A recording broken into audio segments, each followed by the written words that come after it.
podcast, podcast, podcast, podcast, podcast, podcast, podcast, podcast, podcast, podcast, podcast, podcast, podcast, podcast, podcast, podcast, Will It Be Podcast, Will It Be Podcast, Will It Be Podcast, Will It Be Podcast, yeah! Yo, this is your boy Willie P from the Willie P Podcast, talking all things art, all things music.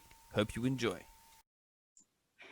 Cool, yeah. Welcome to the Willie P Podcast. Thanks for coming on. How you guys been, like, through COVID and stuff? Like, you guys been good? Has it been pretty hectic for you? Well, I think Dave can start this because you've had a big renovation time. Yeah. It's been interesting because, you know, I run the studio as well. It's all in as well. So I'm cool. studios and Yeah. sort of built the label off the back of the studio and the community we have around that. So it's been tough because all the bands, obviously, no one can come in, even rehearse or any of that. So it's only been like Saturday week ago, open doors again, and we've got bands coming back, and pretty. It's been really cool those last couple of weeks. Like I've had like yesterday, for example, I had Sorted Ordeal, Planet of the Apes, and a gazillion Angry Mexicans all in rehearsing. Yeah, so, the community sort of come back, and it's been pretty awesome getting everyone back in, and a lot of the bands are getting really excited to come back. And that's awesome. Yeah, but I think it's been really cool having a label through this period too. You know, because, you know, we couldn't do anything physical with the bands, we could at least, like, Jet sort of really taken the label and run with it through this period. And, you know, most of it's digital distribution and organising that sort of stuff. So, and, you know, PR and things like that. So it's been really cool in a way. And in some ways been good because it's been allowed us time for me not to be bogged down with bands day to day at the studio and recording and things like that. And we've been able to focus on the label and what we do and building that a bit. So I'll let that's awesome. That's awesome. Continue with that in a way and tell you about the label itself and the PR part of it. But 100%. No, that's all, because one of my questions was how did it all kind of start? Like, you kind of started or how did it all come about? Can I do I'll do the very romantic version. One day, a gazillion Angry Mexicans came up to Dave and said that they were going to break up because they had no way of getting their music out or anything like that. Dave said, "You're not splitting up. I'm going to manage you. And I'm going to manage you into success." That's and from awesome. that, we ended up, Dave took on gazillion Angry Mexicans. Yeah. Sorted Ordeal.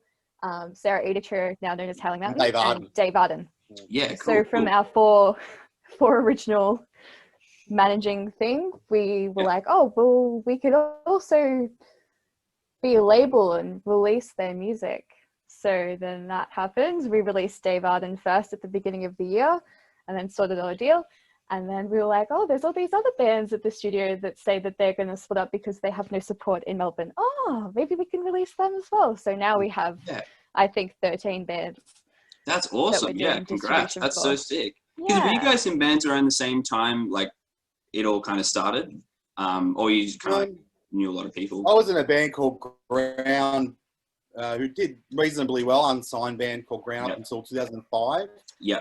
And then I actually blew my voice out and ruined it, and I was the lead singer, and I couldn't do it anymore after 10 years of that. And so a bit before your time, and then and I was actually working at NAB, the bank. Ended up getting to be state manager there. Yeah.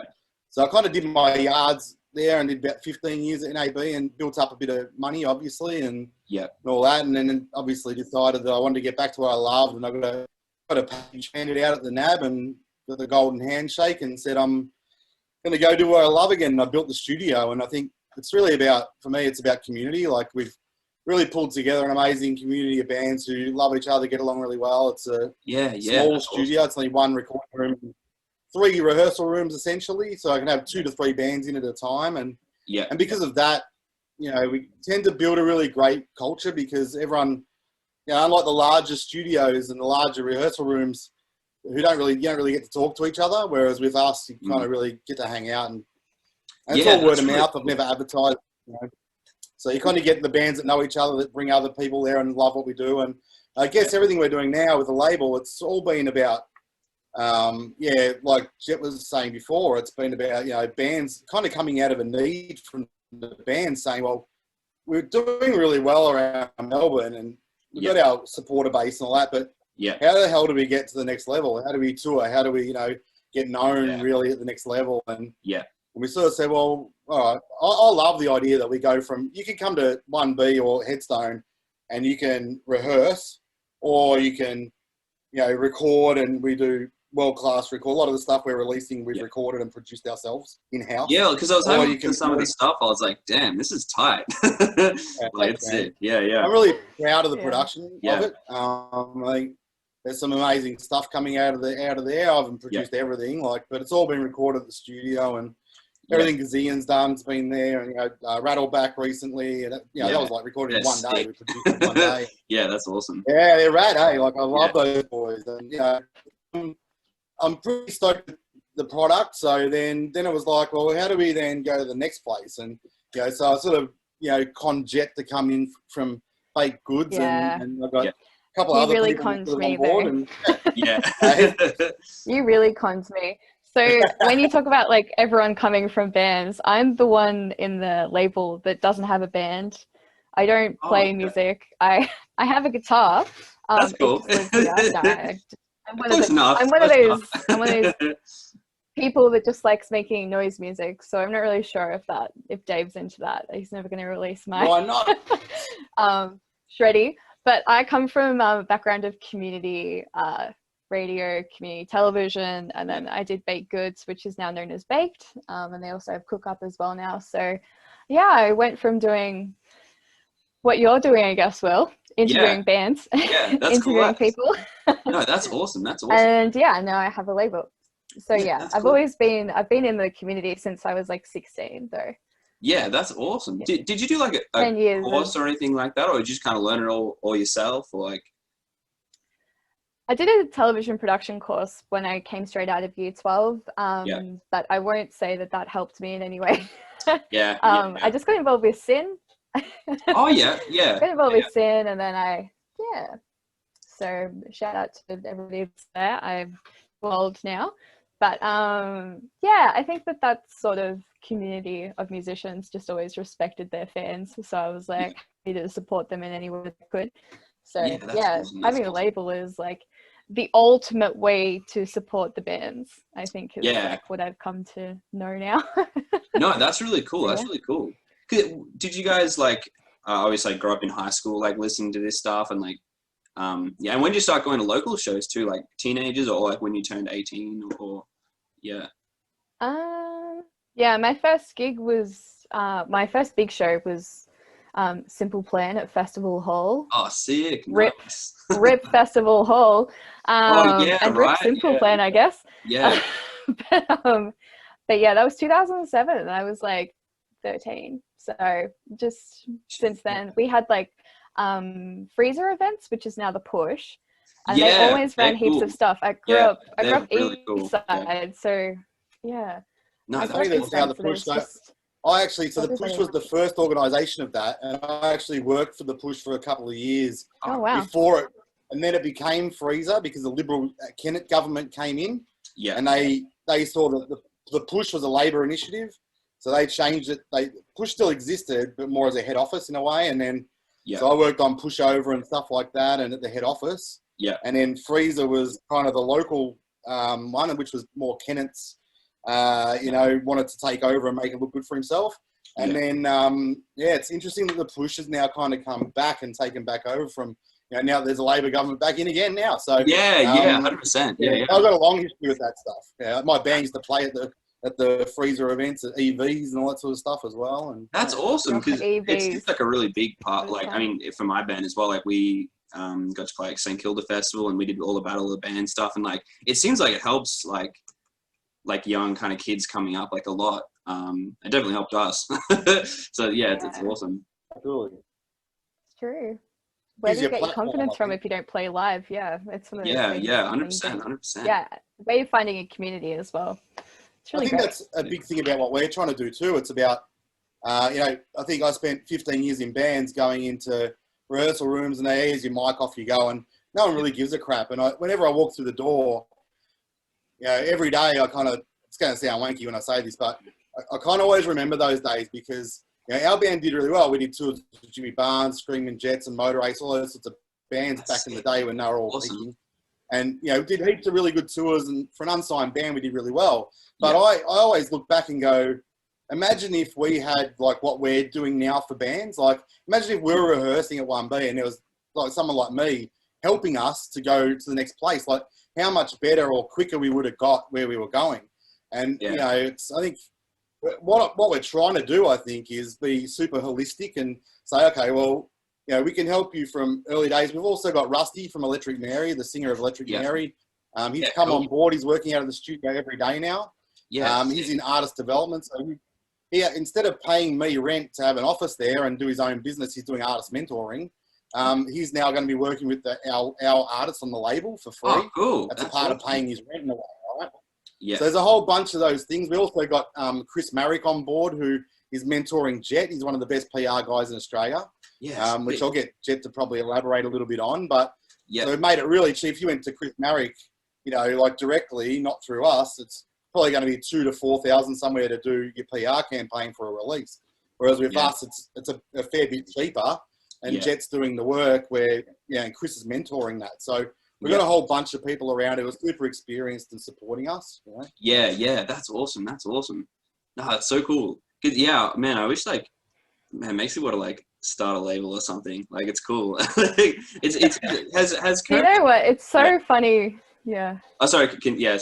I think everyone should just start a label. Sorry. No, it's all good. I just think everyone says that, and then I'm like, well, you could. Like, it's there's not that much. Like, you make a lot of mistakes, and then you have like a lot of successes, and all of those things are like, you go in with a certain attitude and you get a certain result. And we've gone in with a very holistic attitude, like what Dave's saying. We've gone in with a very open-minded attitude, and we're currently in our, like, building stage, and we're in our learning stage, and we're you know, making mistakes, but we're getting a lot more successes now than we are mistakes. Which is sell yourself, because, you know. Oh no, I'm not underselling myself. I'm just letting you know. It's really important to probably say that, like, when you're building a label, it's like most good business. It's all about relationships. It's about connecting with people, and you know, and someone like Jet, who'd already done a lot of work in the background, like with baked goods and things like that. She'd already had some really good connections, like, you know, within other labels and the industry in general. And I think the role for Jet within the label, doing PR and probably getting into booking and that, when we can get back to, you know, the days where COVID's not an issue anymore. You know, it's just really built a style like Jet, because she's already built some great contacts, and now we've got, like, you know, Chris Marrick on board, so we've pretty much got his contacts list as well, and he's supporting us to go through them. So there's, you know, starting a label, it'd be great if we could all do it, but at the end of the day, you've got to have the connect, you've got to have the relationships, and you know, that's what Jet's really working hard on right now, and she's doing an amazing job. So that's awesome. That's awesome. It seems like too, like, through COVID, because I started this, I think it was about halfway through COVID, and it's, like, really cool. I was like, I sort of just started doing, like, friends who are musicians and stuff, and then, like, I kind of started branching out, and it's like, it's kind of cool because, like, once you, I guess, like, get a little bit of a following, it's cool when your mates bring out new music, or, like, you know, people have had music, you can just be like, like, check this out. I don't know, it's really cool. Because I mean, I don't. So a big part of that, though, is, so it's such a DIY world we live in these days. You know, there's not a lot of money out there, labels and all that sort of, to support, you know, young artists. You pretty much, if you want to get signed by a major label, you have to be doing 500,000, you know, on Spotify or whatever it is already. You know, you can't be, you know, so they're not going to touch you unless you're already kicking major goals. So I think what we sort of did was say, well, we've got a whole bunch of artists we truly believe in. They've been around the studio for years. We know who they are. They're amazing musicians. They're great bands. We all love them. You know, we know they're capable, but they just need some support to help them build those kind of numbers, you know. So I think, I love the idea that there's a pathway for, well, we've even got a band like the Seabirds, a really good example, who have been at the studio for the last 3 years, a bit folk rocky sort of stuff. And they're probably not, you know, major labels wouldn't be really looking at them. They're good, but they're not really the cool thing, you know. But I think we signed them to the label because I think they're a part of our community, and what we're trying to do is support that community and help them, you know, realise where they want to go. And I think that's pretty amazing, you know, that there's a pathway there for, you know, bands that maybe might not have had a crack, you know, before. Yeah. And we'll see where they take it from here. You know, like they worked really hard and they do the work. So it's really good to see, give them an opportunity, and they're doing the best they can. So yeah, that's awesome. Because I was going to ask too, like, I mean, I don't know, I'm pretty, I mean, I know like a lot of mates bands and stuff who like play, and obviously my own band plays and stuff like that. But it seems like, and I could be wrong because I'm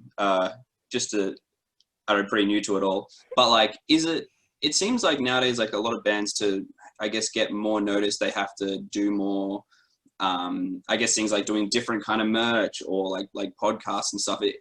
Has it changed, I guess, like since the start of like just making music, and like for that to be enough, like, is it kind of different? Do you think it's more focused on like, I guess from the money aspect, from like doing merch and stuff now? And do you think that's better?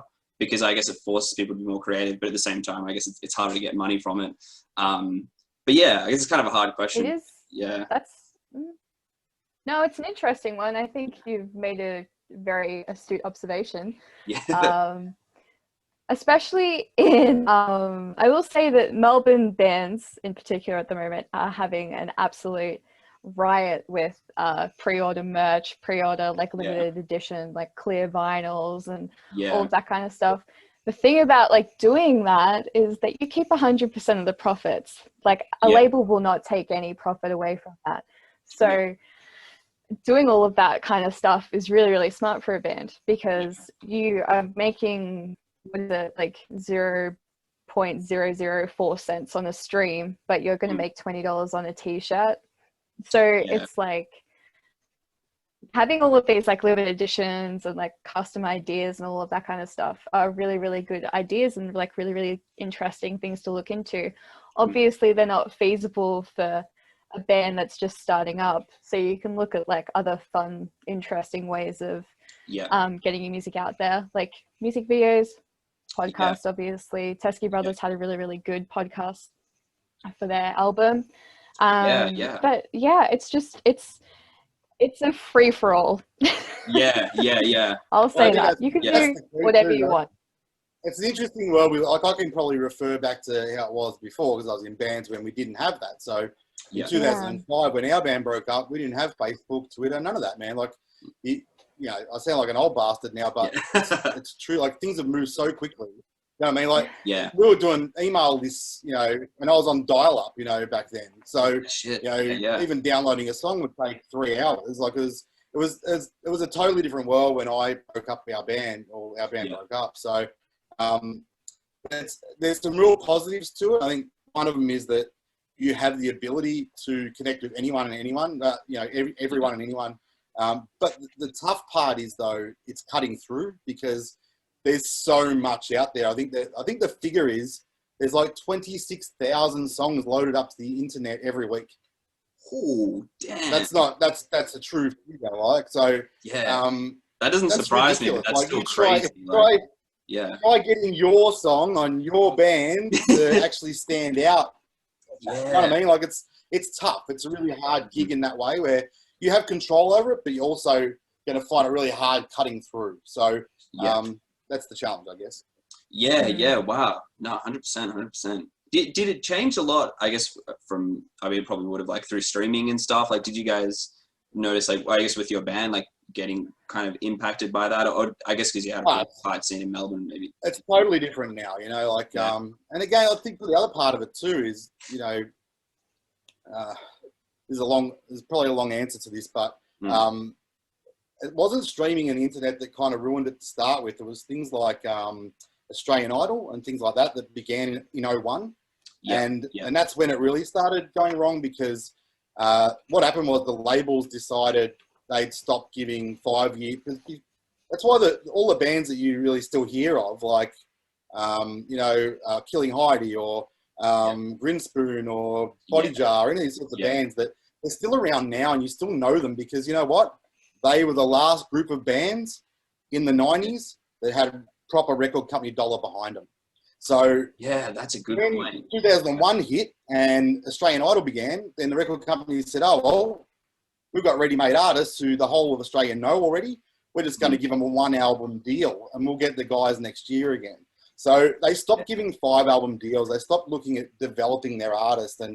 And I think that's a really important thing because what we've had now is 20 years of bands that haven't been, actually backed with serious funding, with long-term album deals that have developed them into something. A lot of those bands like Winspoon or whatever that would be, they probably, for the first 2 albums, people didn't know a lot about them. The record company had to spend time developing them and all those things. So by the time album 2, album 3 came, then you started to know who they were because they had proper investment in them. So that's I guess, really interesting. Yeah, wow. Long story, but it's kind of relevant to how I think because what I want to do with this label, what I'm trying to do is replicate the old days a bit. Now we don't have the money they did back then. Yeah. And we're only doing distribution at the moment. We don't have money for upfront, But we're at the studio because I got Rusty, helping doing artist development and we got us producing it in-house. We're doing video. We're doing, we're pretty much one-stop shop and we're developing it all through the studio. I think we're able to help our artists to continue to grow where other labels at the moment, they pretty much do a distribution deal, go, yeah, it's out there, and they don't really talk to you again.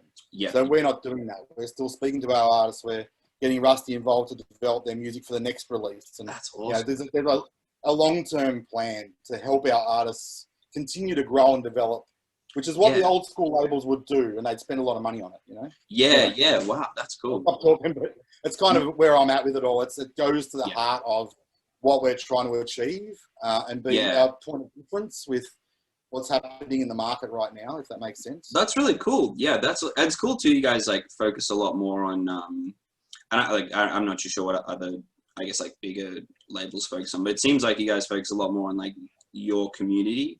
Would that be kind of Yep. Right? Yeah, that's awesome. 100%. Yeah. Would you say I've had bands call me or they come to me? Oh, sorry. We'll have bands come to me. Sorry, I was just going to say this to answer the question because it's an important one for me and what our label does. So I've had a number of bands email me or call me, go, oh, you guys got a label, rah, rah. Yeah. And I've never heard of them before. They're not a part of our community, not rehearsing with me or any of that stuff. Yeah. So, and again, this is not about me getting bands to come in and rehearse, but it's about growing our community and building it and supporting each other. So what we're really interested in for artists, and we're happy for artists to come to us, obviously from outside of that community. But what we'd say to them is come down, rehearse, maybe even record if you want to record, get to know us, build a relationship. Then we look at whether we take you to the next place because we want you to be part of the family and it's about supporting each other, the other bands as well, not just us. And when you all start working together, I believe we can grow together, a bit more of a movement of music, a whole bunch of bands supporting each other, working together, as opposed to everyone for themselves doing DIY and not caring about each other. So I love that idea too. That's cool. Everyone kind of supporting, or as a unit.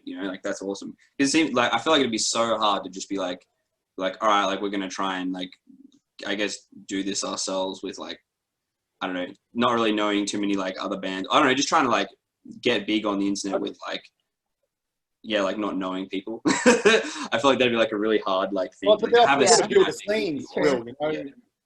You got to build a bit of a scene and like bands that enjoy each other's company, and you start creating great shows when we get back to doing shows. And sorry, Jet, you look like you want to say something too. Oh no, I was just thinking. No, it's all good. I was just thinking about how that before we had the lockdown, we had a gazillion Angry Mexicans headline because they were meant to go on a European tour this year, which is happening next year now, but supported by Planet of the Apes and Sword of Ordeal. And it was a great night. Everyone had a great time. Everyone was supporting each other. Yeah, and awesome. I don't think that we're unique in our community aspect of the label. I think Roulette Records and Anti-Fade, who are also Melbourne-based record labels, also have a similar community-based mindset. I think the difference is that we have a home base. We have a rehearsal studio that everyone can come and hang out at. So that makes it kind of interesting. Yeah. It's definitely adds a little bit of it's a bit interesting because I don't play in bands, obviously, but going to the studio, it's like Dave has to introduce me to like 20 people who apparently have been there for like 5 years. So that happens a lot. And they're all good mates, you know. Everyone gets they along are really all well. good mates. Yeah, everyone's very lovely. I think one time I went there to make my noise music, and there was a new metal band there, which was fun. But it was like, I don't think I've heard new metal in Melbourne in years. But I was like, apparently they're at 1B, so I love that. Yeah, that's awesome. But yeah. Oh, that's so. Sorry, guys. I'll have to. Cool. I'll edit this bit out. I'll have to go another call because I think it's they have this Zoom has this weird thing where it's like only 40 minutes. So I'll add another one. I'll that's back in. fine. So I'll be 2 secs. We've still got 10 minutes. All good. Oh, do we? We've still got 10, no? Oh, sweet. Oh, cool. Yeah. It says remaining time 9:40. Yeah. Oh, sweet. No stress. But yeah, no, that's awesome. Tell us more about your noise music. That's cool. Is it like Godspeed You Black Emperor kind of stuff? Like, let's say, I guess. So I'm doing a Bachelor of Fine Arts and Sociology. So with the Bachelor of Fine Arts, I've been making noise music to go along with my visual arts. That's cool. This is a very strange conversation to be having about my artistic practice, but that's okay.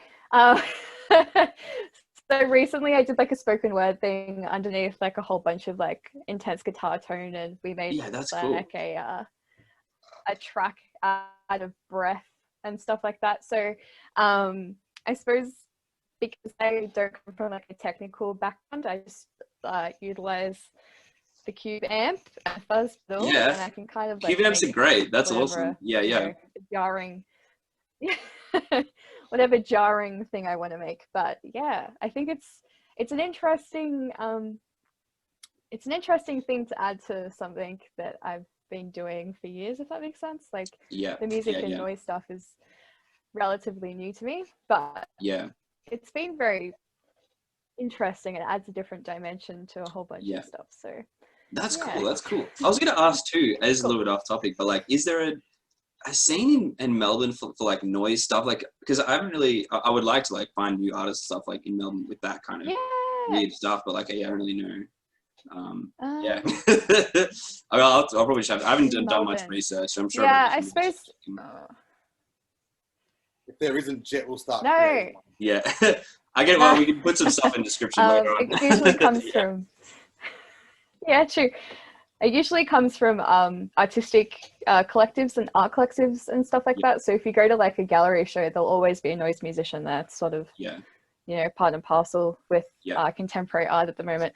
But I remember that there used to be, I don't think that they exist anymore, but it was a couple and they used to bring their like IMAX, and then they used to face back to back like this, the IMAX, and then they used to play sounds at each other. And it was just the most hectic experimental thing I've ever experienced. And if anybody knows them, like put it in the comments, because it was honestly wild. And I saw them a few times, but this was years ago. It would have been when I was like 18. But yeah, they're No Sister is a really, really good experimental band. They kind of live on that Sonic Youth plane. They're Melbourne based. They're probably the leaders of the experimental stuff. Yeah, that's awesome. Yeah, link in description, everyone. Check it out. That's awesome. That's awesome. What about you, Dave? Are you mostly like studio? Is that kind of where your main passions, I guess? Lie? Yeah, I was a singer obviously for years, and I still write and all that sort of stuff. And we'll get back to that one day. But because I blew my voice out, I didn't sing for about 5 or 6 years, and now I'm sort of, I mean, in the studio I can do it, but I probably don't have the energy or the effort.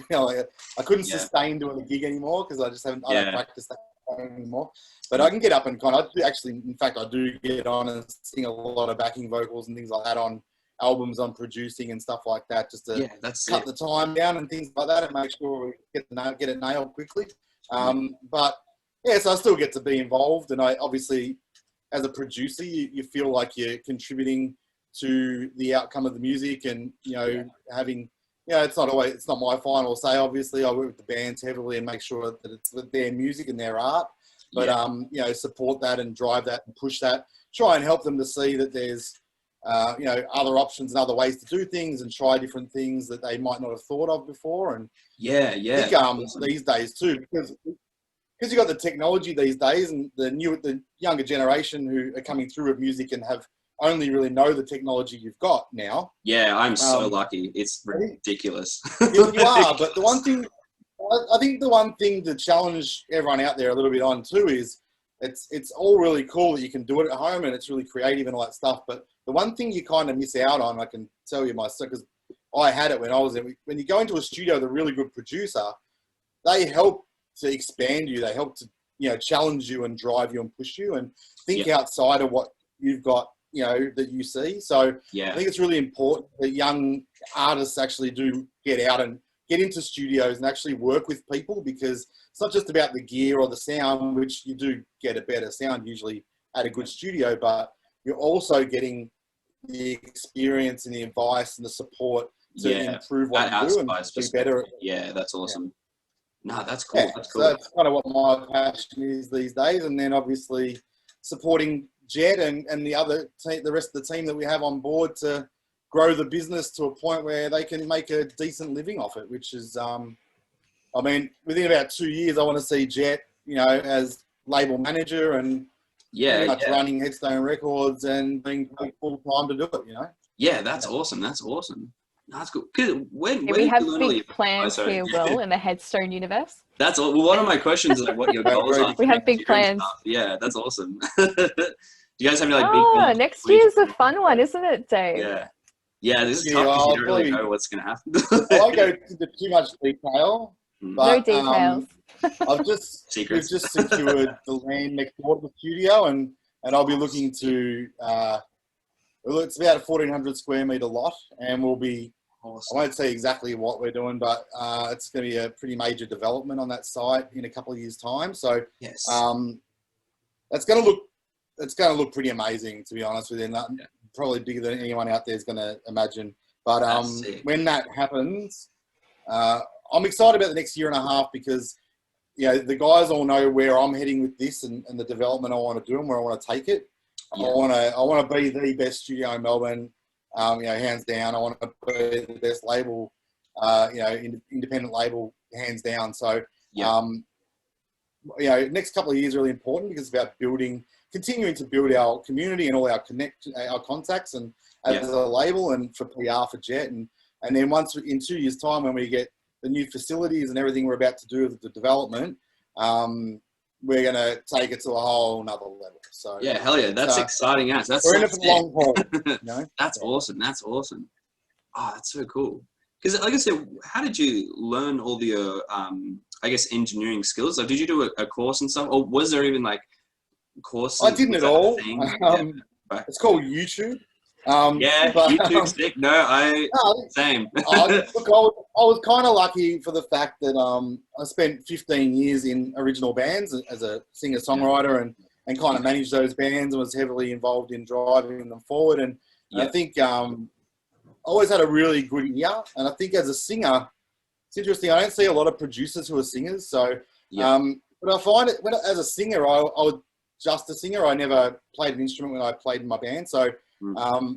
I tended to be the ears for the band in a way, like the band would jam and get their music together, and they'd have a great song at the end of it without lyrics. Yeah. And I'd be the one sitting back listening to that. I was the listener, so I'd be like, "Oh, try this and try that," and I kind of always found that I would naturally produce our band anyway. I was always, because I was the writer and the singer. The arrangements were important for me. So I was always, they'd have a rad riff and all that stuff, but I'd kind of be arranging it. So I kind of felt it was natural for me. I had a good ear, and I think I'm a pretty decent songwriter. So, then honestly, I'll tell you actually how I started as a producer. It was pre-production, man. And I'm really big on it right now at the studio because I learned a lot with pre-production. Now, bands, because you're doing pre-production and you're working with bands on developing their songs before we go to do the final take for a release. And I do this a lot with bands right now. I'll spend a week with a band in pre-production, a lot cheaper, to help them really get to a place where they're ready to go into the studio with confidence and deliver an amazing performance, because that's where I want them to be at. So all the work gets done in pre-production.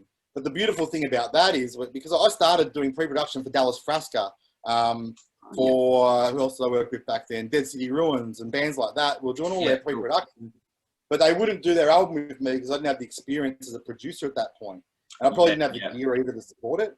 But they loved working with me for pre-production. So what was great about that, it gave me an opportunity to try stuff and all that, because we weren't releasing it. So the bands weren't overly fussed about the mix.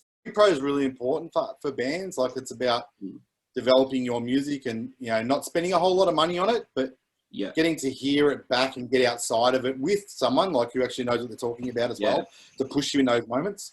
And once you've done that really well and you've had time to really listen back to your music, then you come in the studio and execute, you know, because that's, you know, that, you know, I find it really interesting that a lot of, like, I use this example to bands. So if anyone's watching this who's in a band, if I said to you, you're going to play Download Festival next year, your band, Will's going to play Download, how hard would you rehearse? Oh, like, how hard would you rehearse? Like crazy. Yeah, like everyone says that to me. Man, I rehearse 10 times every week, you know? Yeah. This is Download. And I'm like, that's good, man, but like, Download's a one-off gig, dude. It's like one thing and you'll do it and it'll be gone. It'll be rad. Like, it'll be awesome. But it'll be gone. When you're recording an album or an EP or something really important to you, it's forever, man. Like, and it's going to be online forever. So why wouldn't you? And I think the thing about rehearsing, most bands rehearse for gigs, that they're not rehearsing to record. And recording is a very different environment to the live stage. So, you know, if you want to get the absolute best out of your band and deliver an amazing, you know, result, you know, pre-production is really important, because pre-production is basically rehearsing to record. It's rehearsing in the studio, it's on the cans or however you're going to do it, and getting comfortable in that environment, exploring your music, and then allowing you then, when you do come in to record the final product, to be super confident and comfortable and deliver the best, execute the best, you know, performance you can doing what you do. And that recording is going to live forever, man. It's going to be something you have and sell. It's the backbone of it's your product, mate, you know? So, you know, why would you rehearse 10 times a week to play Download and not spend, you know, at least a week in the studio rehearsing to record an album? Like, it just boggles my mind, dude. So that's my challenge a little bit to everyone out there. And I think, again, that's a part of the process with our label. It's then, once you've done an amazing piece of work in-house with us, then I'm like, here, Jet, like, go and release that, because it's awesome. You know? So it gives you a pathway. If you do a good enough product, you've got a pathway to actually go somewhere with it, you know? Yeah, and that seems so much more rewarding too, because it's like, it's not like, you know, I guess you're forcing yourself to like practice like the same thing, like, I don't know, over and over. And I feel like that would be kind of like, I guess, taxing. Is the example, I guess, like Download, say that was like in a couple of months to just be like doing that same. I feel like that's good advice, because it'd be probably more fun as well, just doing it, because you're like, oh, I'm practicing to like record, you know. Not to say, so much, man, honestly, Download would be sick, but it'd be amazing, right? Yeah.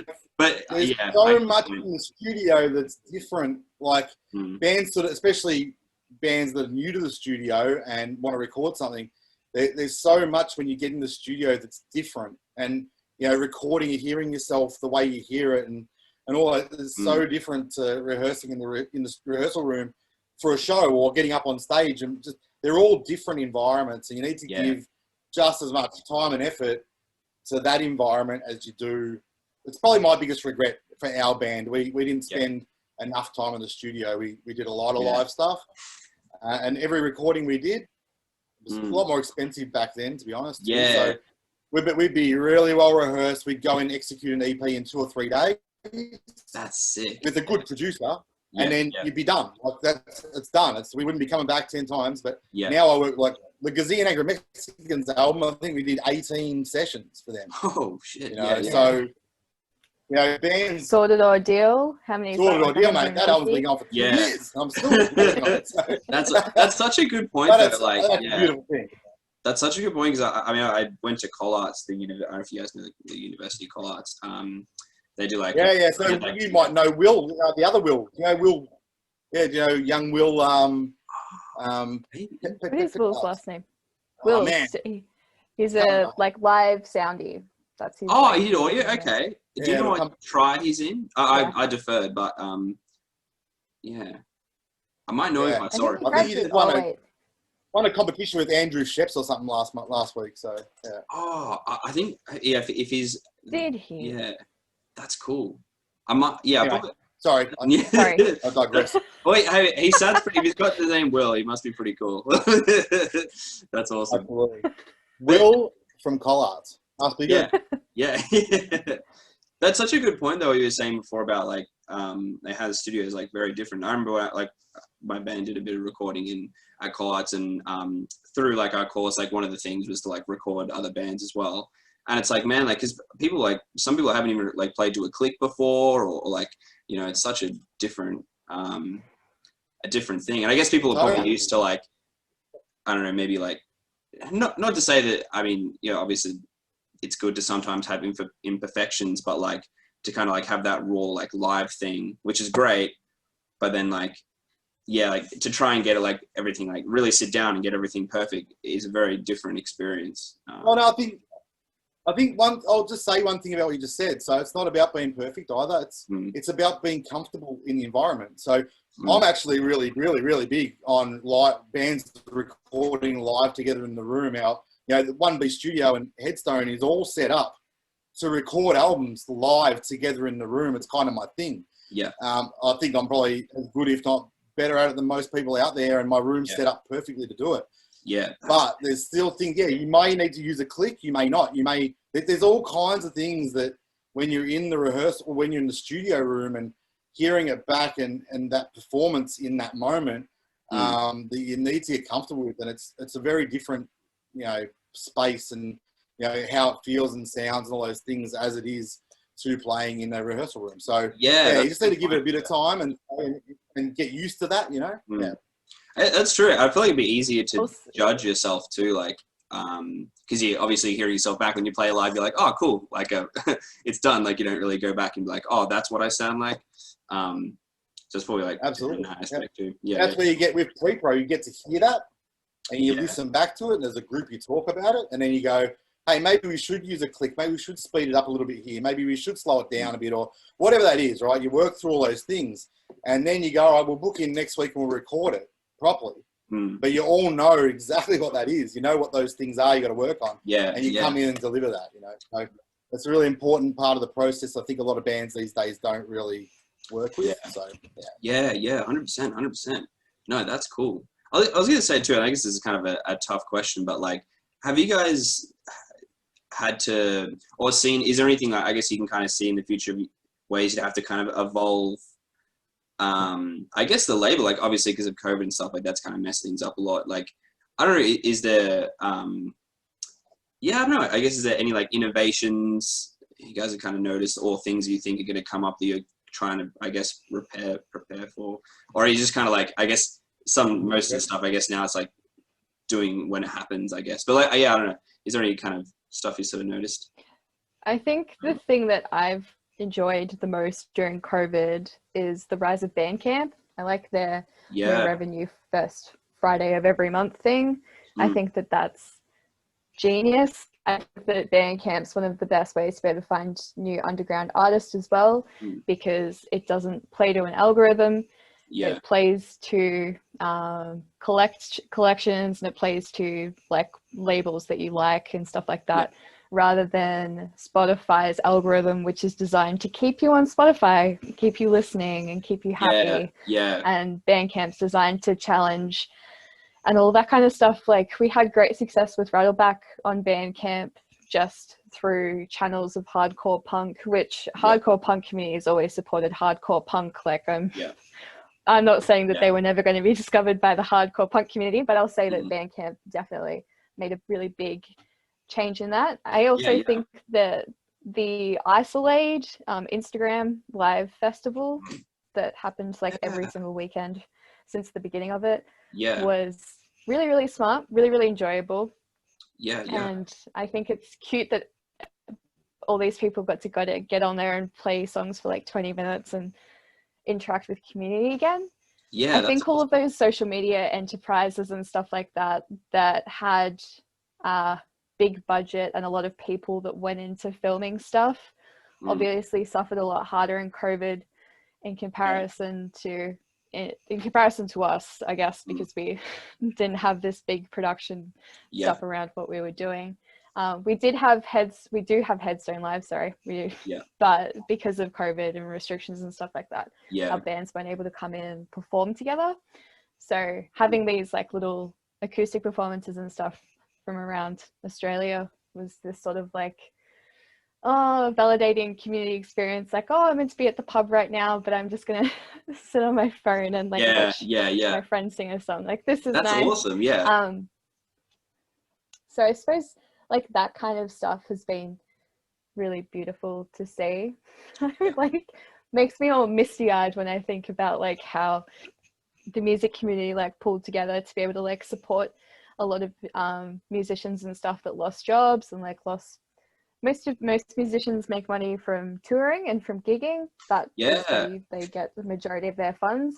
So I think that the community coming together and supporting all these people who were all of a sudden without business, I think the people who we forget about in this situation are the booking agents and the people that own the venues. Yeah. Because that's like the first month or something, Dave, when it happened, I think we got phone calls from every booker in Melbourne being like, I don't have a job. Like that it was really, really horrible. Yeah. The story for Dave Arden was the booking up at Castle Maine, I think it was. Hey, it's new. Bridge Hotel, yeah. That's cool. Yeah, like Jack gets off the phone from, this is like week one, week or second week of COVID or something. And Jet gets off the phone. We had to cancel Dave Arden's launch, which was at Thornbury Theatre, and we've been building up to it for years. Like, that was the first weekend COVID hit, and we had to lock down, and we had to cancel Dave Arden's Thornbury Theatre show, which was going to be enormous. And it was really disappointing. And he had a gig booked for 2 weeks later in Ballarat, in Castlemaine. And Jet gets off the phone and says to me, "Oh my God, like, the chick who was booking that, and she'd been amazing. She'd been really good to deal with. So nice. She's amazing." And she says to Jet, "Oh, look, man, we'd like to rebook it," because we had to say we were going to cancel, obviously. Because I'd like to rebook it, but you can send me an email, but like I probably won't get it because I've just been told I'm sacked and I won't be in at work as of tomorrow. So there was a whole bunch of people, like that who were super amazing to deal with, and they all lost their jobs overnight. Those pubs shut down, and where are they now? I don't know where they are now. Got no idea. Yeah, shit, it's crazy because it was the same with me too. Like, I worked at a live sound. You guys know JPJ? They're like a big audio company, and they do like a lot of the big stuff like download and that kind of stuff. But it was crazy. I remember like tech stuff. Yeah. So like they pretty much like supply like all the speakers and do in-house installs and stuff like that. And it was crazy. Like a week before, I think it was 2 weeks before, I guess like the main lockdown happened, they put like a cap on like 5,000 people or whatever. And it was literally within like one day, like everyone was like, "Oh shit, like we don't have work for the rest of the year." And I was like, shit. And it's crazy too, because like so many really good experienced people, like people like Guns. It's like, how the fuck like are you not like no one can do anything? It's crazy. I was just thinking with sorry. No, it's okay. I was just thinking that Chris Marrick, who's my mentor, God bless, the PR guy, he also does tour management, and he does like bookings for tours. So he had 4 bands coming for download, and he turned around and said like he'd never experienced this amount of like financial stress in 30 years of him being in the industry as a freelance PR person. He quit Sony in like 2000. So think about like a person with that amount of experience, like, and doing experiencing hardship. Like, and we crazy. also holy shit. Wow. The guy who booked Thornbury Theatre for us, and Mary McInnes, who books Spotted Mallard as well, those 2 people together probably have like over 50 years industry experience. We're calling, being like, we're going to write grants, like give us letters and stuff like that. And it's one of those things when you're like me and you're in your 20s and you're like Yeah. looking at these people as your sort of mentors and like your industry figureheads, and you're like, Yeah. shit, like it can all come crumbling down like with the click of a finger, essentially. And that terrified me. Like I was like terrified. There's a big It was thing a in wake there. up call though. Yeah. Probably goes back to your original question. We will, like, off the back of COVID, what do you do? And I think from my perspective, it's about, you know, understanding that those things can happen and trying to build a business that will still flourish in those times, if that makes sense. So there's a whole bunch of things we're looking at, like with the new development, like we want to have a venue as well at the studio, and that'd be so sick. Yeah, we want to have like live streaming. And, so we'll have like an amazing live streaming. You're revealing too much. So you're revealing too much, Dave. No, it's more about the future though. Like an example. Yeah, I can edit whenever you want. But there's a whole bunch of stuff. But there's things like that you go, well, let's make sure no matter what, yeah, if this sort of stuff ever happens again, we can still have artists come in and still be able to perform and still be able to connect with our audience. And I think a lot of bands worked out that, there's a lot of stuff. I mean, it's a little bit what happened, you know, a little bit of an accelerator into the future, let's be honest.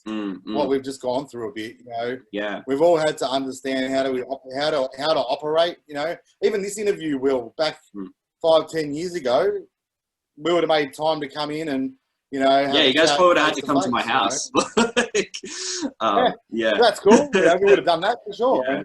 But now we're using the technology we have, and we're still able to connect. We're still able to do these things. Yeah. But, you know, I think we'll still go back to wanting that connection physically, face to face with everyone. Yeah.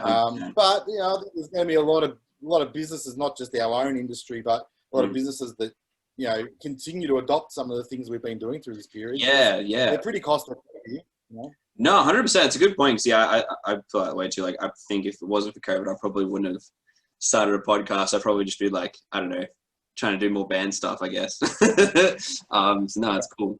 Yeah, it's very interesting. Yeah, it's crazy to think like, like just so. I guess what you were saying before, like, you know, people's like so high up and like so good. Like, yeah, it's crazy. But I don't know. Hopefully next year will bring new beginnings. No, that's awesome.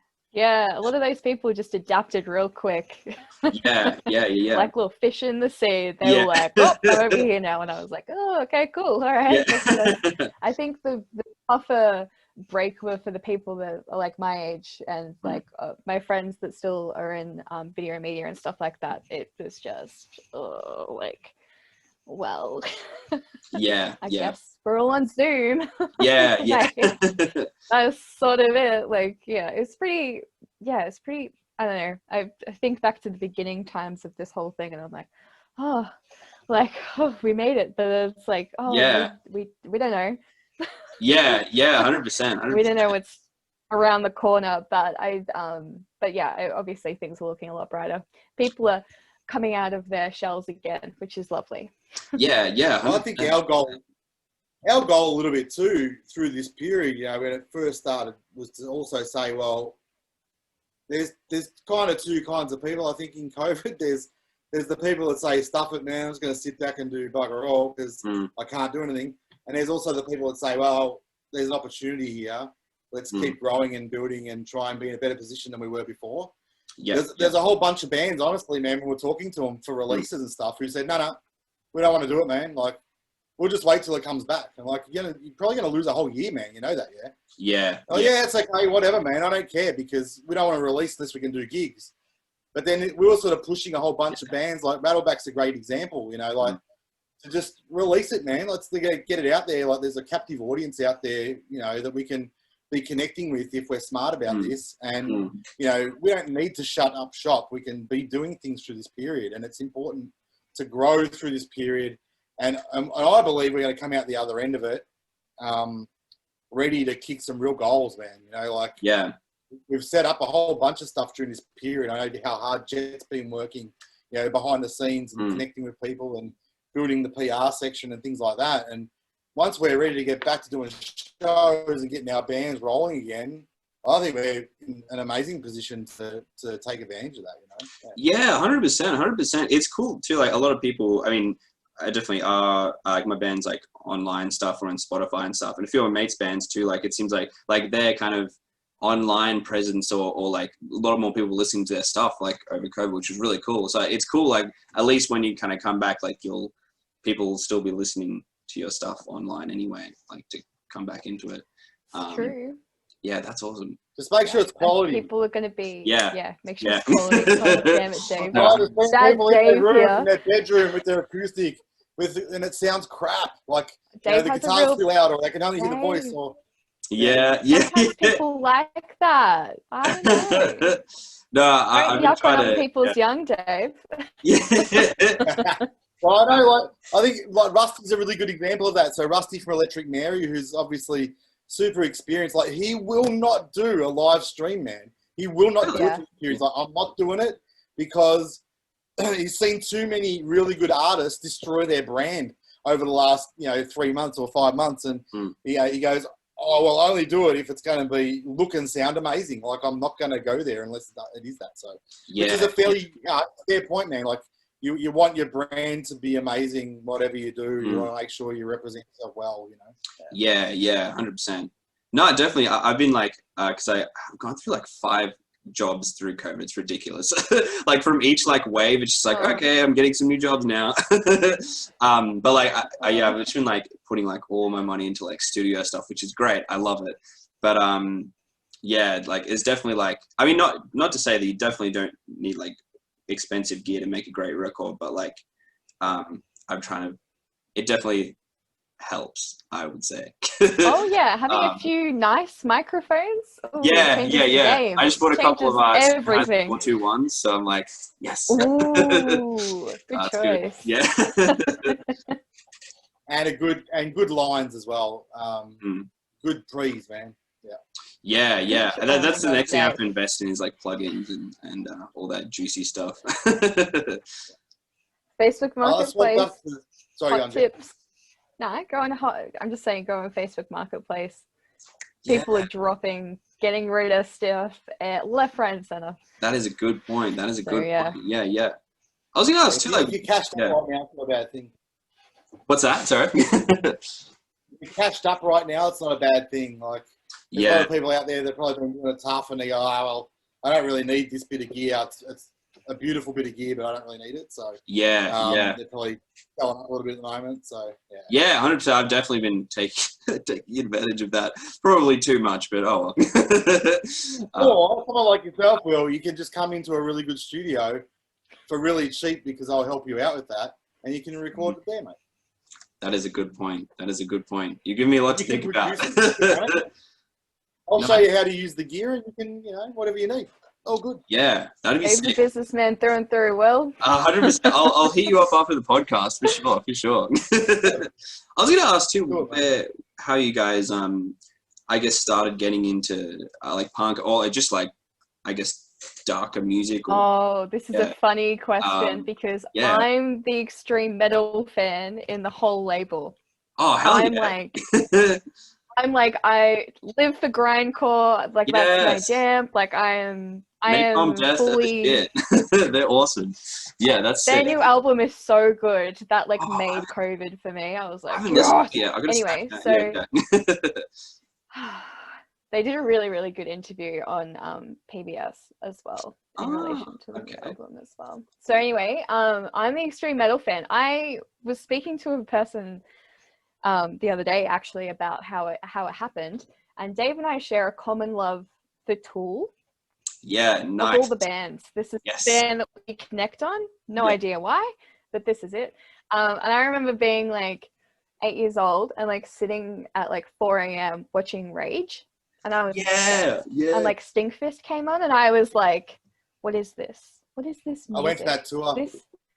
Oh, well, that'd be cool. Good for you. I don't know. I was like 8 years old, but my parents would have never. But but yeah, I remember it so vividly that I was like, I must know more. By the time like 2007 and stuff happened, the emo was like huge, but I was like too young to be like a proper emo kid, which is why I have the hair and I walk. So I'm hell yeah. childhood goals. Yeah. But then from then on, like, I grew up in the East Melbourne was just like rabid with hardcore music. It was like all we had was like Kiss Tracy, The Living End, and then so many hardcore bands it was like not funny. That's Like I saw The Living End play at Maroondah Festival, which is just like a park festival. I ran that show.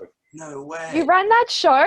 Yeah, I sponsored that show. I was a branch manager for Ringwood NAB then, and I actually sponsored that show, and I put on Living End of that show. You put them on there in their secret name. Oh my God, Dave, I'm learning so much. That's awesome. That was like life-changing for me. Hey! I had no idea about that. That's such a juicy piece of information. We've been connected for so long, Dave. Awesome. That's awesome. Yeah, since then, I've got hearing damage. I've got the whole 9 yards from from my youth. Were earplugs like a thing, I don't know. Then? Like, was that like a thing? A trend? Oh. Yeah. Oh, gosh, no. If you wear earplugs, you're a wimp. Like, I don't know. Like, it's pretty funny now. Like, my boyfriend loves metal as well. Played in power metal bands, like, did the whole thing, wore earplugs the whole time. Has perfect hearing. Yeah. No, and I'm just imagining that he would have been the most uncool guy at the show. Like, and I would have been there, like, ears bleeding, like but yeah, that's just how it was. Like, we just went really hard. And actually I saw Behemoth at Download like that couple of years ago. Same. Oh, it was amazing. I saw your poster and I was like, yeah. That's so good. Yeah. No, that's cool. Were you a teenager, like, or like when you got into like more extreme stuff, or Yeah, so when I suppose when I hit like 15, 16, I was like internet best friend. Yeah. And then I actually discovered Three Palm Death like pretty early on. I think I was probably like 16, and I was like, yeah, okay, that Scum album is my new life. I have that on vinyl. Coming out of like that emo stuff. Oh, cool. Yeah. But yeah, I don't know. I have such a varied taste in music that my vinyl collection is like Flying Lotus and like all those like weird jazz, hip hop stuff. So, my metal vinyls are lacking. Yeah. Also, the other thing is that like Dave's taste in music is like the metal from the 80s, so like Slayer and Metallica and stuff That's like sick. that. Yeah. If I lie to you now, if I lie about you, Dave, like let me know. And Alice in Chains. Alice in Chains the whole day. Our band was fairly like rock pretty heavy, like in the sort of place of a Metallica kind of vibe. Like Metallica Black maybe album sort of thing. Yeah. So we're probably that sort of heavy. And you mean their hardest album ever? Well, not their hardest, but you mean their pop album? The size of it. But I had obviously grew up with a lot of people who were into like Slayer and everything. Like we went to all those concerts when we were younger. So yeah. I've always been to heavy stuff and love it. Yeah, but you like you played with like the Super Jesus and the Baby Animals and stuff like that. So like we're very rock, but we could also adapt to be pretty heavy, like our band. So we played like we did. I got the poster just out here somewhere. Hang on, I'm gonna get it and I'll show you. Yeah, hell yeah. That's so sick. You've got such random posters. I love it. Yeah, that's cool. Sorry? That's so sick you're into extreme metal. Like, like, or anything that brings me joy. Oh, here we go. We played at the Hallam. Oh, sick. That's awesome. Reverse with Dreadnought and the Mark of Cain. Yeah. Wow. Oh, sick. So that was one of the shows. So we could play with the Mark of Cain, or we could play with Jimmy Barnes or something, So we kind of had that versatility that we could do a bit of both there. Yeah. That's awesome. How did you guys find out about, like, I guess the scene? Like, did you just have like friends of friends who would go to shows and then you guys would kind of go along, or So I've been friends back in those days, or now you mean? Oh, but like back in those days, How I got into it now. Oh, you go. How you got into it back in those days, Dave? I'll do my how I got into it these days.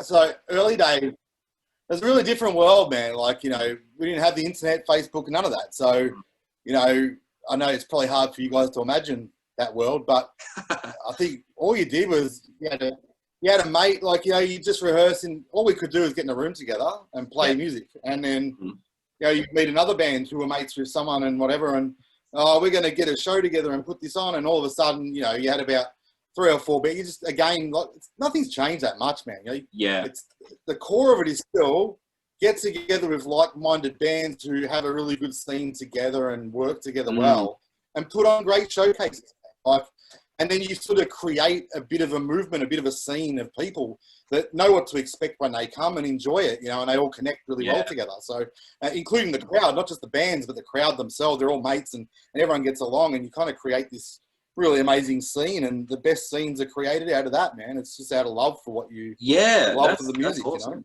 That's a good point. The guys from, I had Garlic Nun on as well. If you guys know Garlic Nun. They had like a similar story. They were like, yeah, we just kind of went to shows and like met people, and then like it just kind of went from there. I was like, that's cool. It's very similar for me as well. Like build the scene you want, man. You know, it's up. You got to build the scene you want to be in. You know, like don't wait. I think there's a lot of bands that can go, oh man, I wish we were a part of this scene. You know, well, don't wish you're a part of a scene. Make a scene. Like, you know, go on, create that scene, be that scene, be a part of it. Like, you know, get other bands on board to help you build that scene. You know, it's nothing's new, man. It was the same back then. It's just we didn't have Facebook and stuff like that. That's all. Yeah. We had to work a bit harder on the phones and all that sort of stuff and face to face. But now you guys have got such an ability now to connect. You know, we're actually like super lucky. Like, no, 100%. I mean, most of the like next level on what we've had. I met you guys through Instagram, so so it's kind of crazy. Yeah, but yeah, no, very lucky. See, back in the day, we would never have known each other. You know, like because unless you went to a gig and saw us play, or whatever, you know, like you just. It's really interesting because it's 20 years next year since my band, like probably the best EP we did that was. Had a bit of airplay and things like Triple J played it a bit and stuff like that. Nice. So that's sick. 20 years, right? So I've talked to my old bandmates, and we might get together and record a couple of bonus tracks next year and re-release that EP maybe as an album. Yeah, so there's a bit of an idea there, but are you guys on Spotify? Not that anyone's probably going to give or are you guys on like Spotify? No, well, that's the thing. So I was going to say this is a part of it, right? So I'm actually really excited to see. I don't care, right? I don't care if no one listens to it. I couldn't care less, right? Yeah. So.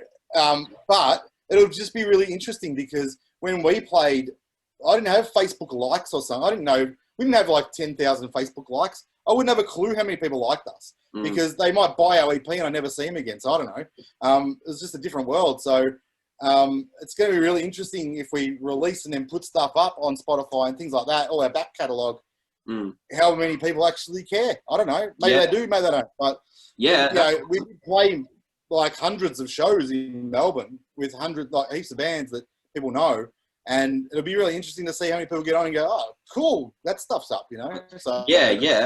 Well, let me know when it comes out. I'll plug it. That's cool. Yeah, that's sick. No, that's awesome. Because like Jet, what do you think now? What's Sorry, that? How did I get into the scene? Yeah. Oh my gosh, what a funny story. As a non-musician in the room. No, I'm kidding. I used to work at Coles, which was a good time. But I had a friend. I made a friend there. I made lots of friends at Coles, actually. People who work at Coles will know the joys of working at Coles. Yeah. Just bond. There was a guy working there called Andrew Cosy, and he is like an insane bass player. And at the time, all he was listening to was Queens of the Stone Age, and I thought that was really lame. Sick. And he was like, come see my band. Their name's Kaku, and they're still a band. They're still kicking it. They're really great. And yeah, from then on, I met Lawrence, who's the lead singer of Sordid Ordeal.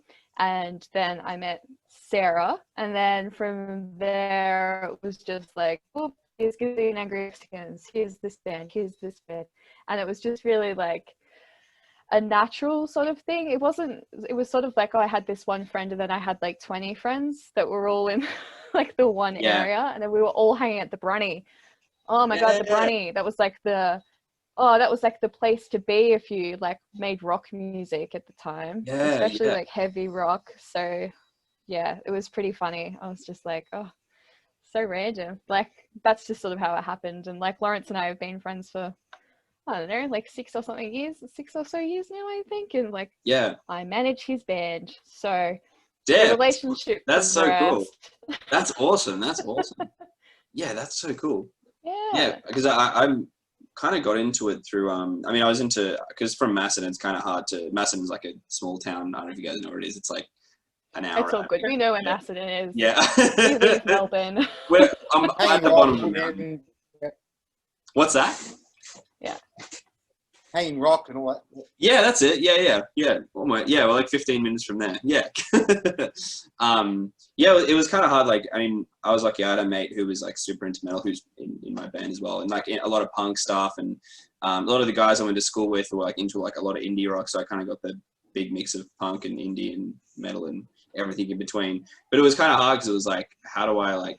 I mean, I guess being in high school, you can't really go to Melbourne or whatever.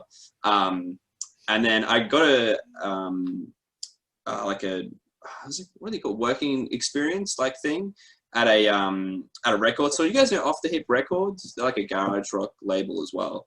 But yeah, the guy there, Mick, I was like, because I just started a band. I was like, oh, like how do you like do a show? Like what's the deal? And he was like, oh, you just email the venue. I was like, what? It's that easy? And he was like, oh yeah, just get like a few of your mates. But yeah, if they don't know who you are, then they may not. They'll give you a crack, or they might not. You sort of don't know. But yeah, 100%. You can sort of build a bit of a scene, like other bands, and get to be a part of a bill and all that sort of stuff with other bands that you get along with, and then all of a sudden, you don't even have to be the same kind of band half the time. I mean, I remember doing shows sometimes with a band called the Bankers, who were like, they were great mates. We used to work together, and they were like a comedy act band, like keyboards, drums, bass, and vocals, all funny stuff. Oh, and then we come on with the rock heavy stuff, afterwards. They're completely different. Yeah. Because how is it? Has it changed much, like planning gigs and stuff like that? Like, is it kind of easier now to? I guess back then, was it hard to organize a gig if you were like a band kind of just starting out, or like, yeah, is? I think it's much the same, but again, you can't really get. It's a hard question. I think back then you were locked. Well, you're kind of locked in on. I always come back to it's all about relationships, and nothing's changed in that way. So our band, like to give you a really good example, we were really lucky because the guy who ran the Hallam Hotel, which is one of the biggest venues in Melbourne, down southeast, but it's a fair way out. But it was a huge venue. It used to have.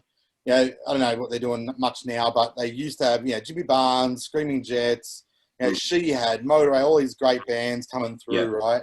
So, on a consistent basis, the Hallam would be one of their shows they do every year. They tour it, sort of thing. Yeah. So we were really lucky because Nick LeGrand, who was the owner of the Hallam, or the booker and owner, he really loved us, and he would give us supports for all these great bands. So although we didn't have a great manager and we didn't have like record label backing, we did kind of really well for ourselves in that sense. We were really DIY like it is these days in a way, and we just self-managed and we're independent and all that sort of stuff.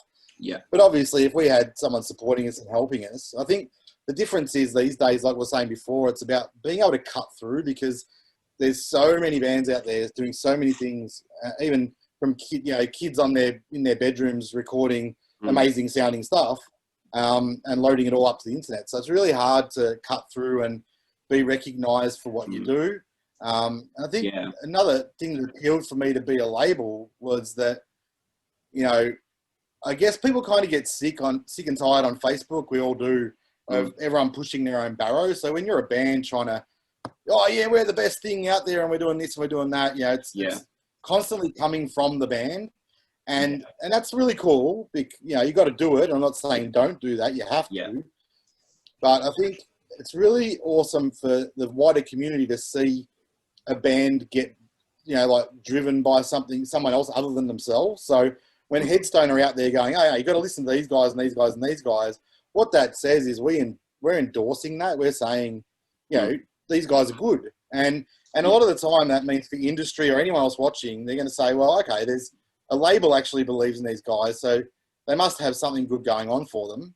And then it's about making sure we help the bands to execute and deliver a great performance or whatever that looks like. But I think that's in essence where it's at. Nothing's changed that much. I mean, the core of it was like that back in the day. The Can I difference give is, a little band a hot tip of how to set up a show though? I'll give you my hot tip. Yeah. If you are a new band and you want to play let's do an example. Let's say Northcote Social Club. It's a big venue. It's, big cap, sounds great.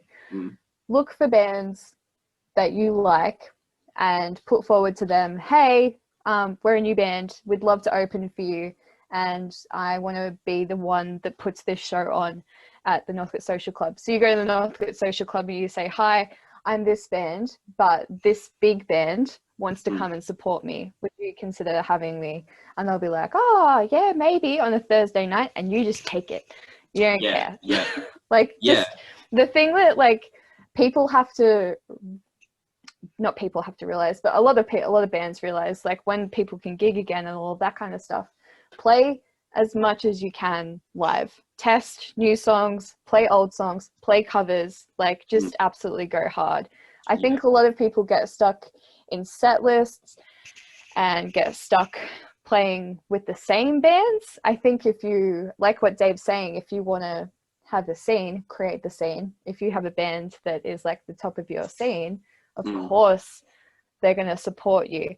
I would be very surprised if the band turned around and said that they didn't want to play with you. I've heard so many stories of this musician in Melbourne. His name's Tim. He has a band called Tim Vantage. He plays in probably 50 bands. He's kind of an unreasonable musician, plays in everything. But Dan Oak, also known as Darrow, he sent him an email and was like, hey, I'd love to play with you. And Tim was like, yeah, sure. And Jarrah is now another one of the, it's probably on the same level as Tam, plays in 50 bands in Melbourne, has his own, starting his own label and all that kind of stuff. So I've never heard, my point is I've never heard that going badly for anybody. If you're showing initiative, you'll always be rewarded. And Northcote Social Club just want numbers. And if you're saying I'm a band and this is my first show, of course all of your friends are going to come out and buy beers. It's 100%. Yeah, it's one of those things. No, you find new ways to sell yourself as a new band. So look at selling them a lineup rather than just selling yourself. Yeah. So that's my tip for this. That's very good. I that's a good tip. I remember my the guy at the record store was make sure when you book to have try and have a 4-band lineup and have everyone's social media links and stuff and just try and look professional as possible. And I was that was kind of a good tip, I suppose. But yeah, I agree with Jet. I mean, I think there's nothing wrong with engaging. Go and look at the scene you're in or the scene you aspire to be in, and look at the bands that actually do pull, a couple hundred people. Like for example, the last show with Sorted Ordeal. We did their single launch, and they'd always wanted to play with the Ugly Kings, and they aspire. They look at the Ugly Kings who consistently pull great crowds and who they're a great band and they rehearse at the studio, by the way, as well. So and do a lot of their recording with me. So we've got a good relationship with them. So then I was able to go to Ugly King and say, right, we want to do this launch. We'll do a co-headline with you guys, and it's sorted, single launch. So we'll do a co-headline with you. But I mean, for the Ugly Kings, they didn't have to do a lot of work for this. I mean, we pretty much put this together, and and they're happy to get on board and support Sorted Ordeal. You know what I mean? So if you put the work in, the effort in, and you approach the right, aspire to be in the scene you want to be in, and identify the bands that kind of that are at the peak of that, and connect with them. Try and become a part of that scene. Yeah. Do you have any advice for, I guess, international acts as well? There's been a few times before where I don't know if you guys know the Bronx, for example. I was I should message the Bronx and maybe message the venue and see what's going on. And it was cool. I got some replies back and they were we'll put you on the list of bands that could possibly play. But do you have any, advice for, getting to? Let me say one thing about this. What can you bring to that relationship? Yeah, that's exactly right. You have to bring numbers to that relationship. Yeah, that's a good point. Like having international bands and stuff come to Australia is all well and good, but they are going to pick people that the booker of that venue knows are going to suit that band. Yeah, so you having a good relationship with that venue is going to benefit you when international bands eventually come.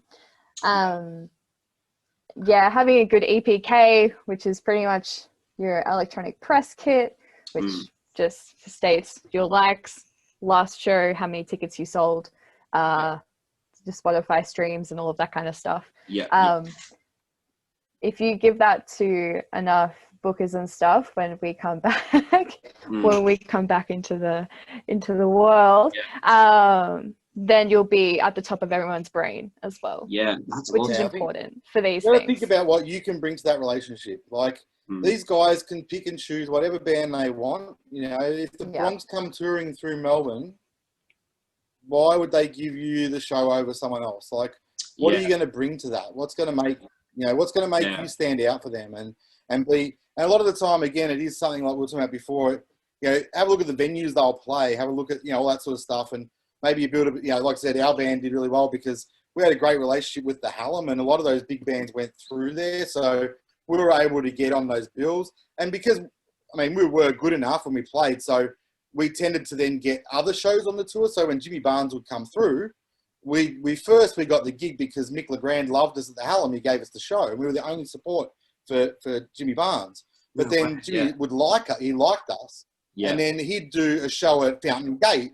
He'd do a show, on the same tour, so he'd go, oh, well, we need a band to support us for that as well. So you're already supporting us at the Hallam. You could do the Fountain Gate show. You could do this show.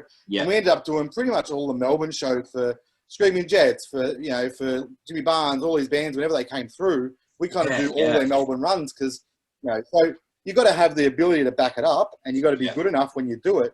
But it all comes back also, what are you going to bring to that? What are you going to be able to do that's going to help, build those relationships well at the venue? You got to make sure you bring some people. They're going to support it. The venue owners and the bookers, they'll get behind you if you make effort, you do the right things, and all those. So it takes time to build that, but again, be focused on the scene you want to be a part of. Understand what artists you want to play with, and that's very good. And I think you approach them and do the right thing. Bring something to that relationship. Offer something. Say we're going to work hard. We're going to bring something to the show, and we're going to do everything we can because at the end of the day, big or small shows, they still want to sell tickets. That's what it comes back to. I was going to say, I have friends who have played. Oh, my friend Maddie Jane, she did the Harry Styles support. Oh, sick. For Melbourne. Which is crazy when you think about it. Like, sick. This girl from Hobart is just supporting Harry Styles. But that comes down to good management relationship with the forum. And Angie McMahon as well, she supported Hosier, on his tour of Australia.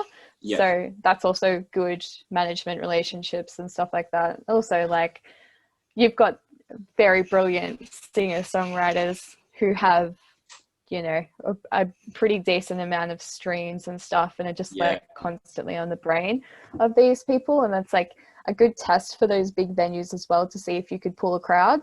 So that's what Dave's saying as well, is like, you can, if you come through that venue and you're already pulling people, like you're gonna be great when an international band comes through. And sometimes like if you say you want to play on like a Saturday of like October the 23rd, and they're like, oh, actually there's a band from Canada playing, like maybe just message them and see if like they want you to play with them. Like that, I have had that email response so many times when I was booking a couple of tours before COVID happened. So it's just one of those things, like sometimes the bands choose, sometimes the venue chooses as well. So that's awesome. I was gonna say too, what's the most I guess the most coolest thing you guys have like the most rewarding thing, I suppose, you guys reckon you've kind of accomplished as a label, or done, or like a cool, maybe a cool memory, or like a night you had or something like that. It's kind of a tough question. But it's because COVID's been in the middle of all that. Just before COVID hit, though, I think the show with Ugly Kings and Sorted was a highlight. We were just starting to you know, get things together. And Jet was starting to book shows and all that sort of stuff. So I could really see a bit of momentum happening at that moment. It was a real pity that COVID kind of kicked in because, you know, I think the other thing that was sad a bit about COVID was we just booked like a 25 show tour through Europe with the Gazillion Angry Mexicans. Oh. And they were going to play Desert Fest this year. Oh, no way. Oh, that's so man. Like I was going to go on that tour. I was going to manage that tour and really build relationships over in Europe. And so it was we had some really big successes just before COVID hit, and sadly it blew us out of the water a little bit. You know, right now, if COVID hadn't hit right now, I'd be sitting here talking about the European tour. We just got back from, you know, with Gazillion and, you know, a whole bunch of stuff we probably have in the works right now planned. Yeah. That's cool to know you can do it for next year, though. Like, that's cool to know. Oh, yeah. Well, we're definitely rebooking Gazillion for, we pretty much locked down a 14-show tour just in the UK in September. Yeah. Probably get Warbirds over there about the same time as well. And we'll probably pick up Desert Fest again for 2022. Oh, is it still happening? Okay, that's cool. Yeah, sweet. No, it'll happen this year. It probably will happen this year, Desert Fest. Yeah. But we're not going to be able to get there in May. You know, I can't see international flights opening up till mid next year. So we thought it'd be a lot safer to not do next year. We'll go in September, the back end, and then we'll slingshot back again early 2022 to get on Desert Fest for that year. But which will be rad in itself because we'll get back within 6 months again and things like that. So there's a whole bunch of that stuff we're talking about right now, and a whole bunch of bands I'm sort of talking to, not just a Gazillion Angry Mexicans, but a whole bunch of other ones to do the same sort of things. Yeah, that's cool. That's cool. Yeah, there's some really cool things. I think we had some really good successes with releases as well, Jet, you know, like... Hang on, I was going to show you, like, what my thing I'm most proud of, but I'm not sure if I can do it. Oh, damn, okay.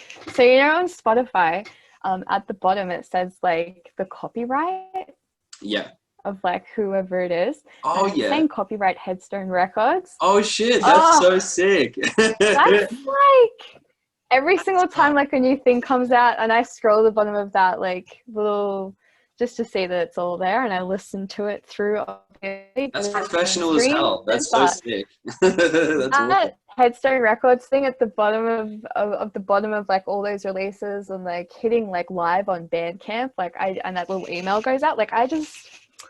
That's that's nice. Like, it feels like we're legit. Like, obviously we're always legit. We have a really, really great distribution service. But, I just, that gets me every time. I just think it's nice to see the result of the work we've put in, I think. And that's the test of it. Like, our name's behind it and we're starting to build the brand a bit. And I'm excited about that too. Because I think even doing something like this with you, Will, like we talked, a few months ago, you know, with Jet, you know, with the whole team, and talked about we need to start, you know, building the brand of Headstone a little bit and what we do, and which will be good for our artists, obviously, and building a reputation. So, you know, just doing this stuff and having to chat about what we do, what we stand for. And that's sick. Yeah. That's awesome because, I love it. Like talking to, like even, I mean, it's just like interesting talking to other like creative people as well, like in the industry and stuff. Like, I've learned like heaps just from talking to like mates bands as well. And then even to people I don't know, it's like, I don't know, I guess that's the kind of the selfish side of doing podcasts. I'm just like learning things from all these different people. I'm like, thank you. What's that? But it's also building your brand, Will. It's also building your brand. You know, what you're doing right now, doing something like this is, you know, it's ahead of what other bands are doing right now in COVID times going, we can't do much, so whatever, we'll just sit at home. Or smoke bombs or whatever. Well, that's great. You know, like, good on you. But what you're doing right now is doing something positive and proactive. And right now you're building relationships. And, you know, just we know who you are now. And, you know what I mean? So just doing this alone is great for your brand, brother. And it's a really great thing you're doing, man. Well done. Yeah, no, thanks, man. Yeah. No, it's super cool. I love it. Well, thank you so much for coming on, guys. Will, though. How did you find us? Because I did the Garlic Nun podcast, and I And I lost my shit because I love Garlic Nun and they never do interviews. So. Oh really? Oh shit! Yeah. Yeah. No, I went and saw them. I think it was like probably 2 or 3 weeks before COVID. I didn't know anything about them. I played a. It's kind of weird. Did you see them at the Sydney Road Festival?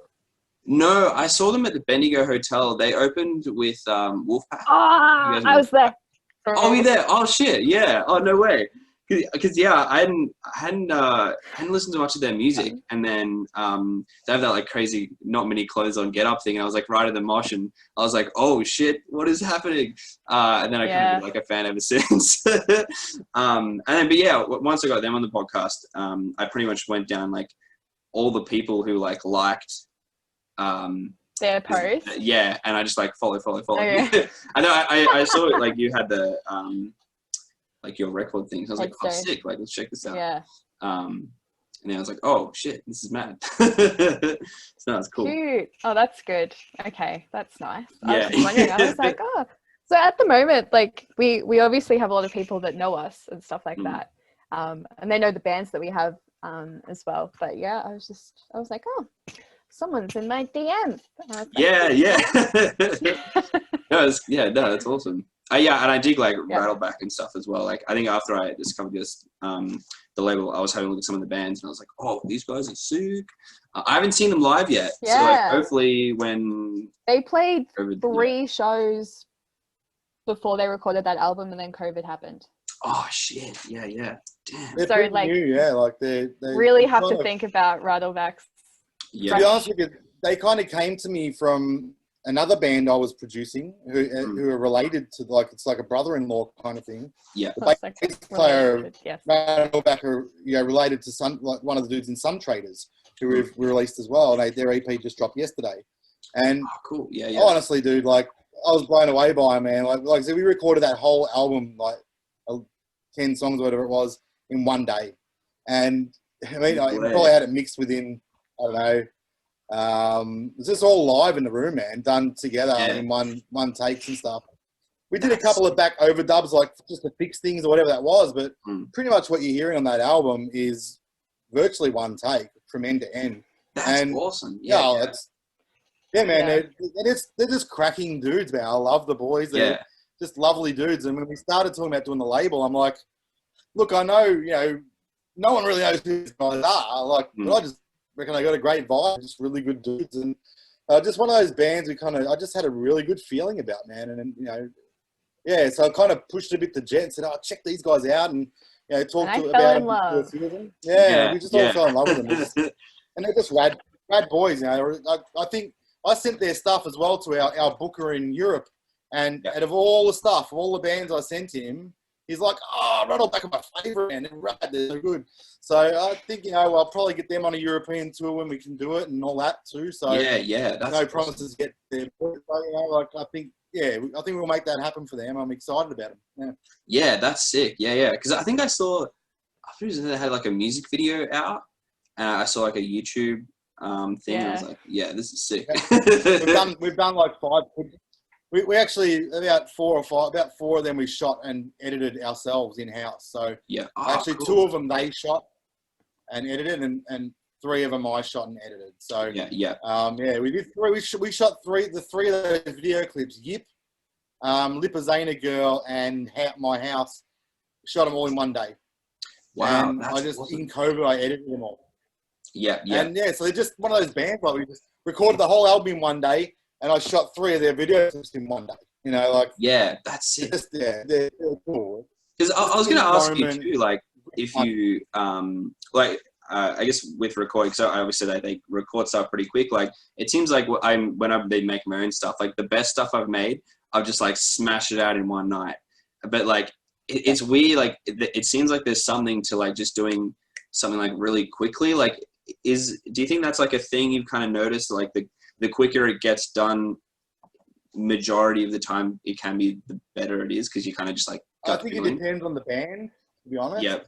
It's just horses for courses, Will. A band like Rattleback, who are just all raw emotion. Like if they made a little bit of an error, who gives a shit, dude? They're whatever. Just silly energy and the emotion of it, and that's what matters. And then there's obviously bands who need to be super well rehearsed. Like you still some of your metal stuff that needs to be really Radiohead. You don't want to stuff a note up on that stuff. So, it just depends who you are, I think. But at the end of the day, though, what matters most is that you're super prepared. So if you're going to come in and record an album in one day, do it. But rehearse your ass off before you get in, man. Yeah, know what's up. Be good. Make sure you actually nail your performance, Yeah. No, 100%, 100%. That's good advice. Also, well, thanks for coming on, guys. This is a fat chat. No, it was awesome. Yeah, good to meet you. Oh, no stress. This is cool. Yeah, we'll definitely talk more. You too, Will. We appreciate it. No worries. And yeah, so keen to you're chatting. stuff. You're chatting to Howling Mountain on Tuesday, yeah? Yeah. Keen as. Yeah. You'll love them. Yes. Howling Mountain. Well, Sarah's. I'll give you like a little like tidbits of like Sarah had like a solo sort of stuff just before cool. working to Sarah Eda Trio and now Howling Mountain. Yeah. But she's played with Sarah McLeod from Super Jesus and Tim Rogers, and she's this absolutely incredible live vocalist. And she plays guitar like an absolute machine. I am forever impressed by her. But has definitely just one of those things as well where like she was never given a chance. She was never really given an opportunity to flourish and succeed until Dave came along and like offered some mentoring advice and stuff. Yeah. And offered to manage her as well, and now the band's been formed, and they are very, I suppose, what's the word to use for this? Like comfortable now. Yeah. And they're very good at asking for help now, whereas before it was big stress. My favourite story about them, like they were rehearsing in the main room at the studio, and I had Ugly Kings in Red Room, and Ugly Kings were out just having a break out in the car park. We're just talking, and if you know our studio, like the car park is like one thin wall away from that room that they were rehearsing in. And Rusty, the singer of Ugly Kings, was like, "Who's that in there, man? Like, they sound rad." Like, I'm going, "Yeah, it's Sarah Eda, dude." Like, and he goes, "Oh, I know her, man. I saw her 2 years ago. Like, she was amazing, right? She was so good." Yeah. And it kind of blows my mind, right? Because they're one of those bands that, Sarah's been around for ages, and she's, I think, probably the best, one of the best, if not the best, female rock vocalists in Melbourne, at least, maybe the country. And I don't know, it's just happening with her that she hadn't taken it further. And like I said, anyone around who hears them when they see them play live, they're like, "Mate, these guys are amazing." And their latest clip, we shot and edited. That was the last thing I did. The day before Stage 4 hit, I filmed that clip for Self-Medicate. I don't know if you've watched that yet, but that just came out last week. And we shot and edited that on the last day before Stage 4 hit. So it gave me another thing I could do during lockdown sort of thing. But I'm super proud of that clip too. It's an amazing track, and I think it's probably my favorite video clip I've ever shot and edited. Yeah, so that's sick. Damn, I have to suss it out. Yeah, that's awesome. Yeah, I'm pretty stoked with it. So yeah, look, I think you'll have a really good chat with them, man. That's sick. Because I've listened to a few of their songs, but this week I was like, I'm gonna get educated. Because I listened to a few of their songs when I was looking to the label and stuff, and I was like, fuck, I gotta like dive in more. No, that's cool. It's been around forever. It's definitely she knocks the absolute socks off every man that sees her live. I'm not even kidding. I remember seeing her. Do you remember Bombay? Did you ever go there? No. It was the first time Dave. Wait, was it the first time you saw her live, Dave? At Bombay? Yeah. No, I feel like it. Maybe. I feel like it was because you've never seen them live at a show.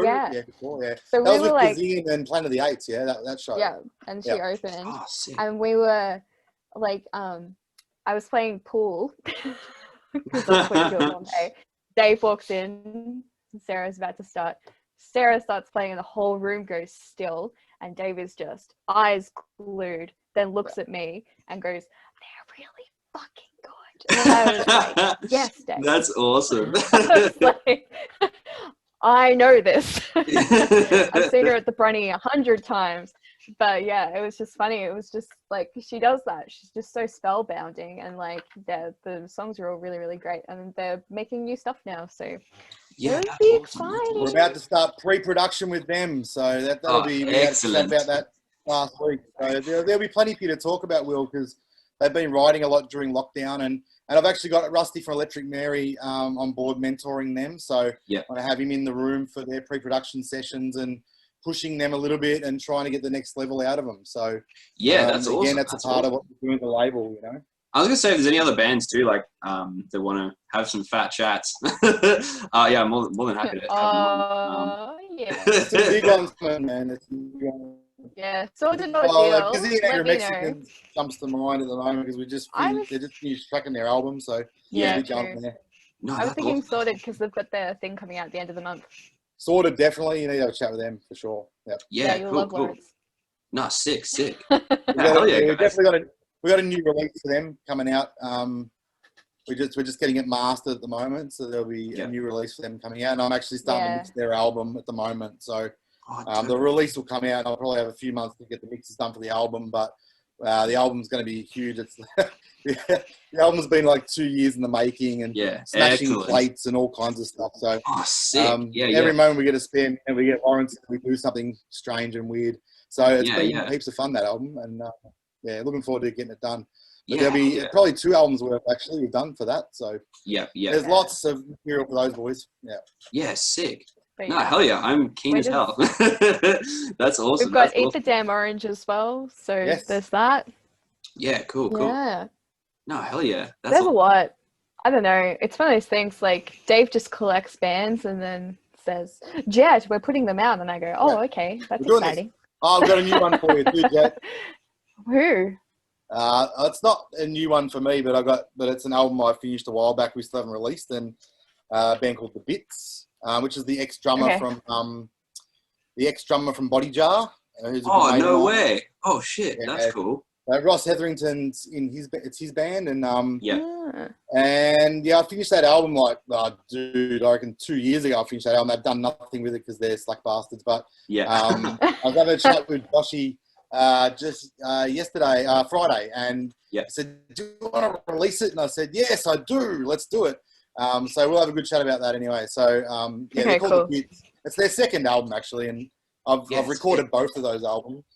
That's awesome. Their first album was the first album I ever recorded before as an engineer producer. So no way, that's sick. Yeah, this album's 20 times better than the first one we did for him. But it's a really good piece of work. I'm really proud of it. That's awesome. I'm gonna have to dive into your label. Yeah, we got lots coming. Look, every time I turn around, there's another band that is doing something really cool in the studio, and it's exciting to be around it and hear it every day, and then be able to offer that pathway that we can support them to the next level. That's exciting for us, and 100%, man. Recording bands like that is like rewarding as hell. Like that's so sick. Yeah, man. They're really rad dudes as well, all of them. We have great relationships, and I think as you can tell, we've done 3 Zoom sessions in a row, and I could probably talk to you for another 3 hours. So No, sadly I have to get up at 5 a.m. tomorrow morning, so I totally would, but I don't. I'll get to the studio by about 12, I reckon. Dude, jealous. That's awesome. But now, in Fish Shocks, I know we've got about 6 minutes before this third session goes off. So I probably just want to say again, thanks, Will. Like, really appreciate the no worries, work you're doing, and it's really nice for us to have a platform to have a conversation about what we're doing, and it's we're really excited about it. Yeah, and thanks. Podcast.